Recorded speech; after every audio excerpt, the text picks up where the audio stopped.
हर हर महादेव। लक्ष्मी और कुलक्ष्मी, दो बहनों की कहानी। बहुत समय पहले की बात है कि किसी राज्य में एक राजा और एक रानी राज्य करते थे। दोनों एक दूसरे को बहुत प्यार करते थे। राजा के राज्य में चारों तरफ खुशहाली थी। राजा अपनी पत्नी से बहुत प्रेम करता था। धीरे धीरे समय बीत रहा था। राजा के दिन बड़े खुशी के साथ व्यतीत हो रहे थे। राजा की पत्नी समय रहते गर्भवती हुई और 9वें महीने में उसने एक बेटी को जन्म दिया।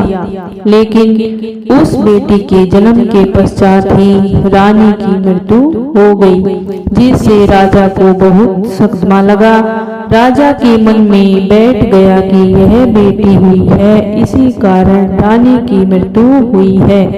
क्योंकि राजा रानी को बहुत प्रेम करता था, वह अपनी बेटी को बिल्कुल भी प्यार नहीं करता था और ना ही उसकी तरफ देखता था। राजा मन में सोचने लगा, हमारे घर में कुलक्ष्मी हुई है, इसी के कारण मेरी रानी की मृत्यु हुई है, इसीलिए यह बेटी नहीं है, यह तो मेरे लिए कुलक्षणी पैदा हुई है। राजा को सबने बहुत समझाया कि देखो, जो होना था वह हो गया। क्योंकि रानी जो थी वह बड़ी धार्मिक प्रवृत्ति की महिला थी, भगवान शिव की बहुत पूजा करती थी। लेकिन राजा ने अपनी बेटी की रानी की मृत्यु का जिम्मेदार मान लिया और अपनी बेटी से बहुत नफरत करने लगा। राजा को ना तो उसका राजकाज के काम में मन लगता और ना ही राजा किसी भी विषय में अपनी कोई राय देता था। यह देखकर मंत्री, घर, रिश्तेदार सबको चिंता होने लगी। वह सोचने लगे कि अगर राजा इसी तरीके से रहेंगे तो राज्य का क्या होगा। पड़ोसी राज्य के राजा आक्रमण कर देंगे। इस तरह जो हमारा राज्य खुशहाल राज्य है वह बिल्कुल मटियामेट हो जाएगा, इसकी तरक्की रुक जाएगी। सबने राजा को खूब समझाया, लेकिन राजा के मन में रानी की यादें थी, वह निकल ही नहीं रही थी। राजा की अबोध सी पुत्री रोती रहती, लेकिन राजा उसे नजर भर के भी नहीं देखता था। दासियां ही उस राजकुमारी का लालन पालन कर रही थी। राजा तो उसको कुलक्षणी कहता था, इसीलिए उसका नाम कुलक्षणी पड़ गया। अब घर, रिश्तेदार और मंत्रियों ने सलाह की और राजा से कहने लगे, महाराज, अगर ऐसे हुआ तो हमारे राज्य का तो विनाश हो जाएगा, क्यों न आप दूसरा विवाह कर लें। राजा को मंत्रियों की सलाह सही लगी, क्योंकि रानी के गम को भुलाने के लिए ये भी जरूरी था। उस अबोध बच्ची के लिए भी माँ की जरूरत थी। दासियां कब तक उसका पालन पोषण करती। लेकिन जब दूसरी रानी आई तो वह भी उससे नफरत करने लगी। धीरे धीरे समय बीतने लगा। राजकुमारी अब 1 साल की हो गई। राजा तो उसे देखता ही नहीं था। राजा तो बस उससे नफरत करता था और नफरत की नजरों से ही देखता था। इसका फायदा दूसरी रानी उठाती थी। अब दूसरी रानी पेट से हो गई। उसने भी एक कन्या को जन्म दिया। राजा बहुत खुश था। राजा ने खूब मिठाइयाँ बंटवाकर खूब अच्छे से रानी से हुई दूसरी राजकुमारी का नामकरण संस्कार करवाया। उसका नाम राजा ने लक्ष्मी रखा। अब लक्ष्मी और कुलक्षणी दोनों ही साथ साथ पढ़ने लगी। रानी बोली, महाराज, दोनों बेटियां बड़ी हो गई हैं, इनके लिए कोई राजकुमार की तलाश करनी चाहिए। राजा बोला, रानी, विवाह तो करना पड़ेगा और जितनी जल्दी हो जाए उतना ही अच्छा है। इस कुलक्षणी का साया हमारे महल से हट जाए तो अच्छा ही रहेगा। रानी बोली, कुलक्षणी बड़ी है, पहले उसकी शादी कर दीजिए। राजा बोला, उसकी शादी क्या करनी है, जैसी वो है वैसा ही उसके लिए लड़का देख दिया जाएगा। रानी बोली, उसके लिए कोई अंधा या भीख मंगा लड़का ही सही रहेगा। वह कहाँ राजमहलों के लायक है, जहाँ भी जाएगी वहाँ की शांति भंग कर देगी। यहाँ तो अपनी माँ को होते ही खा गई, वहाँ भी न जाने क्या क्या करेगी, हमें क्या क्या सुनने को मिलेगा।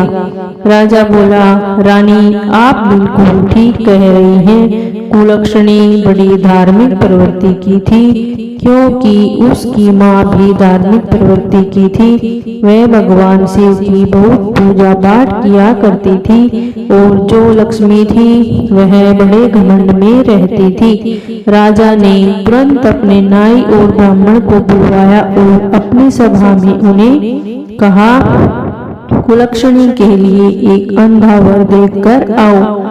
अब नाई और ब्राह्मण कुलक्षणी के लिए वर की तलाश में चल दिए। वे चलते चलते बहुत दूरे गांव में पहुंचे। वहां उन्होंने देखा कि एक भिखारिन थी, उसका एक बेटा था। दोनों माँ बेटे भीख मांग रहे थे। बेटा अंधा था। घर के नाम पर उसके पास एक टूटी फूटी सी झोपड़ी थी। नाई और ब्राह्मण उसे देखकर खुश हो गए, क्योंकि उन्हें कई दिन हो गए थे, काफी समय लग गया था। जैसा वर के लिए राजा ने बोला था वैसा वर ढूंढने के लिए आज उनकी नजरों के सामने ऐसा ही वर था। नाई और ब्राह्मण उस भिखारिन के पास गए।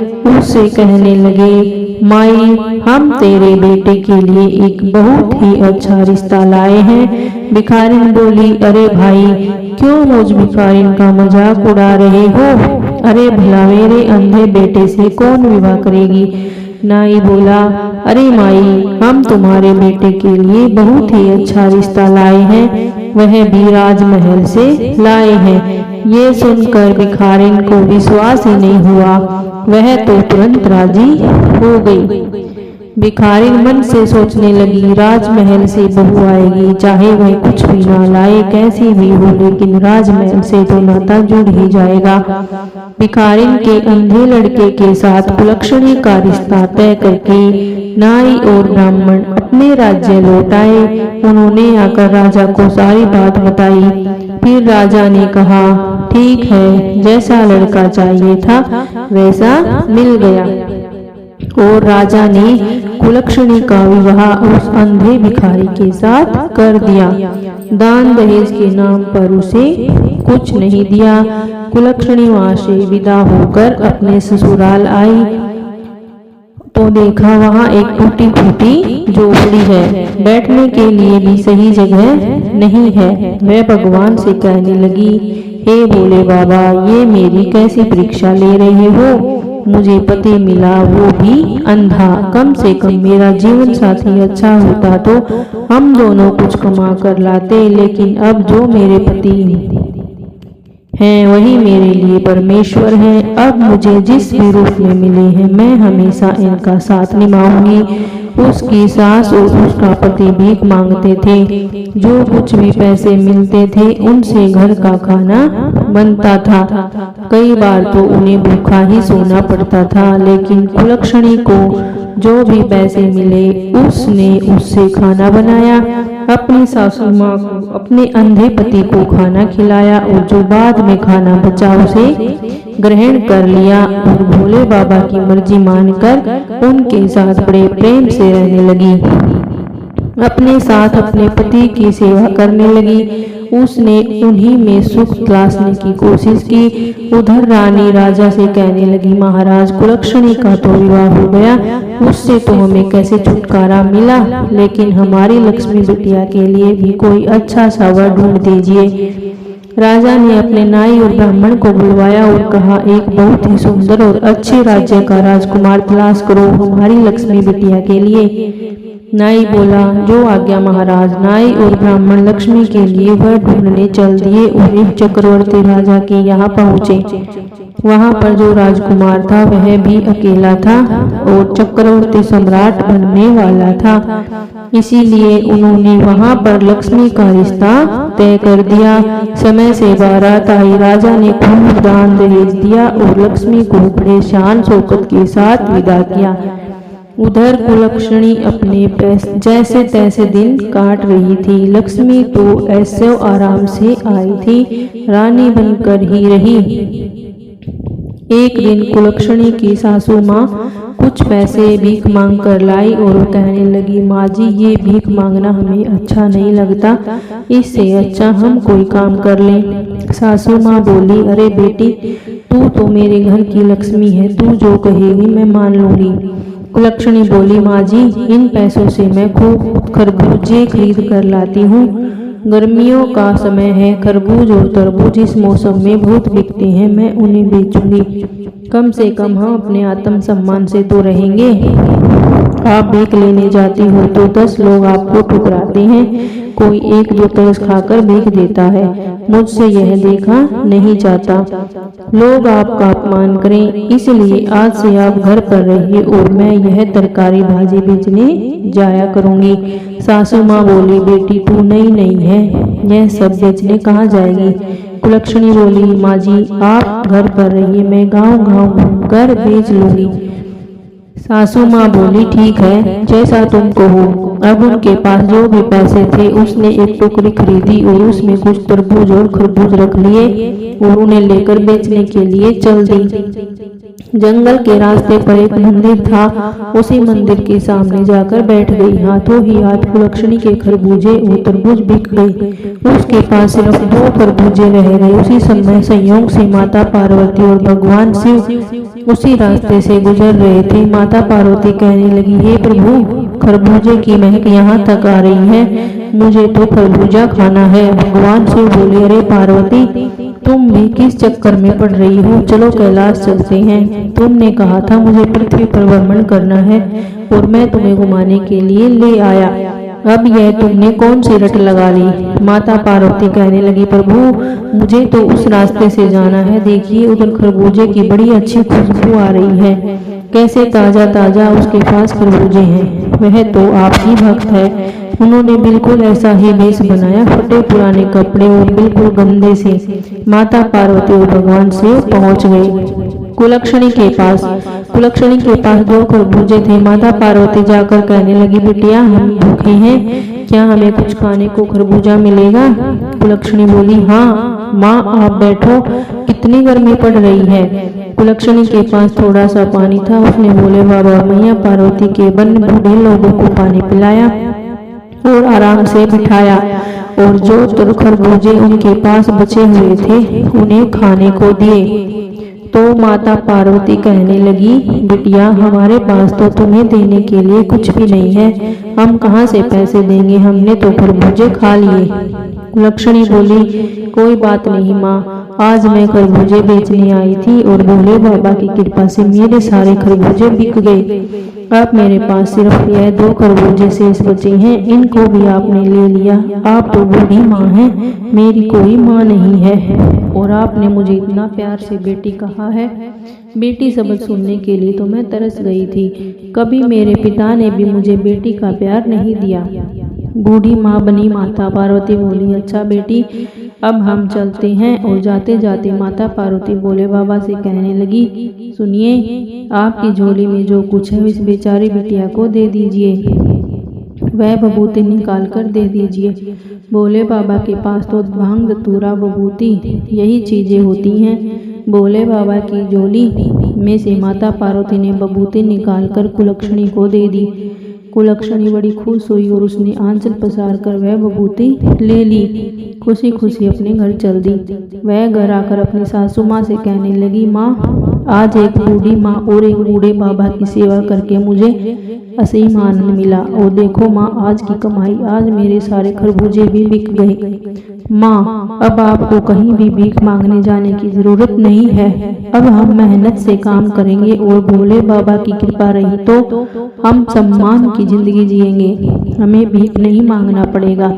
सासू माँ बोली, कुलक्षणी बेटी, मैं तो तू जैसी बहू पाकर निहाल हो गई। मैंने तो कभी सोचा भी नहीं था मेरे बेटे का विवाह भी होगा, लेकिन मुझे पता नहीं था मेरे बेटे के नसीब में इतनी संस्कारी बहू लिखी थी। मैं तो भगवान की बहुत ही ऋणी हूँ, भगवान ने मेरे बेटे की किस्मत में तुम्हें लिख दिया।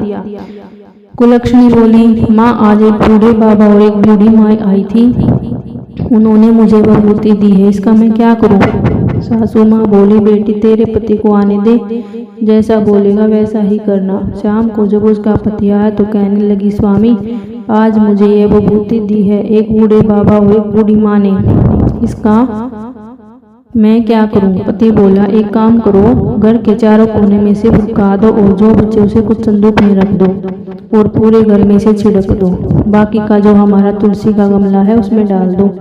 कुलक्षणी बोली, ठीक है। स्वामी शाम होते ही कुलक्षणी ने घर के चारों कोनों में उस विभूति को छिड़क दिया और जो बची उसे तुलसी के गमले में रख दिया, कुछ संदूक में रख दी। फिर रात को खाना बनाया, खाकर सो गई और अपने पति को खिलाया, खुद खाकर घर की साफ सफाई करके सो गई। सुबह उठी तो क्या देखती है, उसकी झोपड़ी की जगह तो बहुत सुंदर महल बन गया, हीरे मोती चमक रहे हैं और धन उसका घर भरा हुआ है।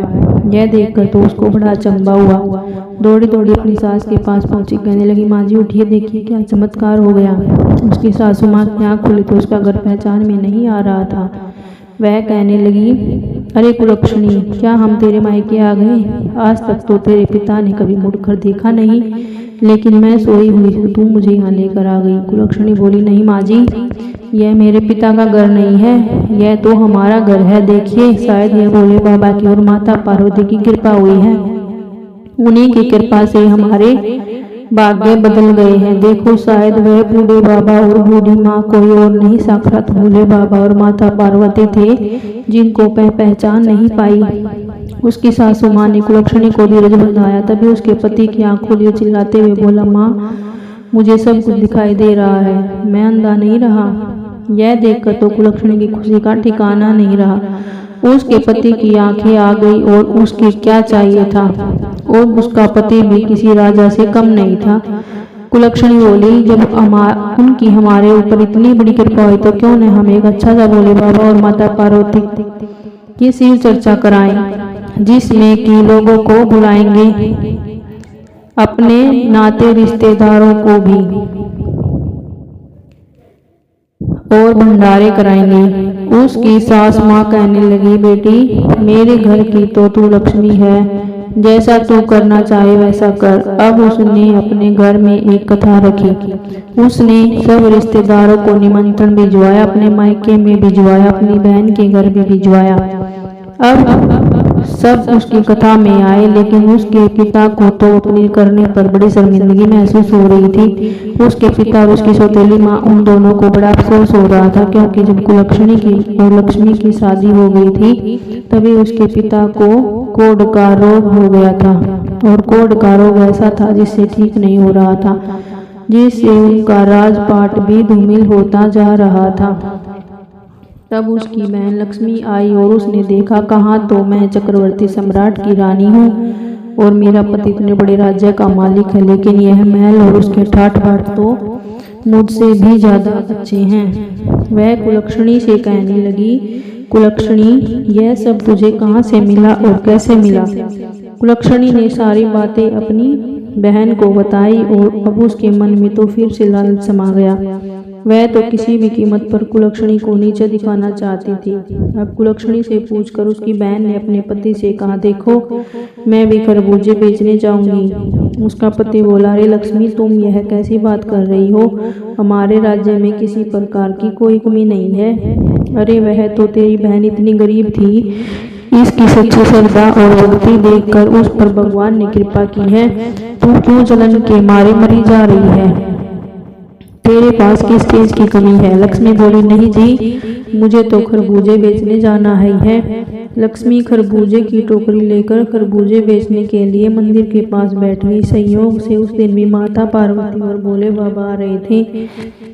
खरबूजे बड़े ही ताजा ताजा थे। माता पार्वती भोले बाबा से कहने लगी, देखिए जी, मुझे खरबूजे खाने का मन कर रहा है। भोले बाबा ने बहुत समझाया, लेकिन पार्वती जी तो मानी ही नहीं।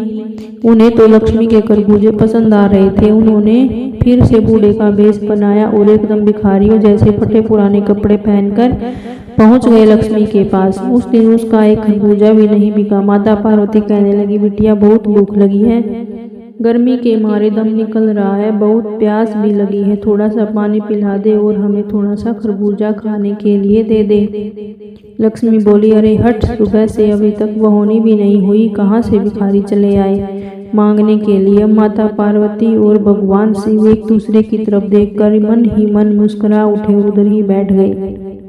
लक्ष्मी डंडी उठाकर कहने लगी, अरे परे हटो, कितने गंदे लोग हो, पीछे हटो, दिखाई नहीं देता मैं तरबूज बेचने के लिए आई हूँ, अभी तक मेरा एक भी नहीं बिका। जब भगवान शंकर माता पार्वती आएंगे तो मैं उन्हें क्या दूंगी, पीछे हटो। सुबह से शाम हो गई परंतु लक्ष्मी का एक भी खरबूजा नहीं बिका। फिर और कुचलने लगी और कहने लगी, अरे जा रही हूँ माँ जी, क्या तुम मुझे थोड़ी बबूती नहीं दोगी? कुलक्षणी को तो तुमने बबूती दी थी। बुढ़िया बनी माता पार्वती बोली, अरे हाँ, इसमें थोड़ी बबूती दे दीजिए। भगवान शिव ने अपने झोले में हाथ डाला, लक्ष्मी को बबूती दे दी। लक्ष्मी बबूती लेकर खुशी खुशी अपने घर आ गई। लक्ष्मी अपने पति से कहने लगी, देखो जी, मैं बबूती लाई हूँ। उसने बबूती सारे घर में छिड़क दी और खाना खाकर सो गई।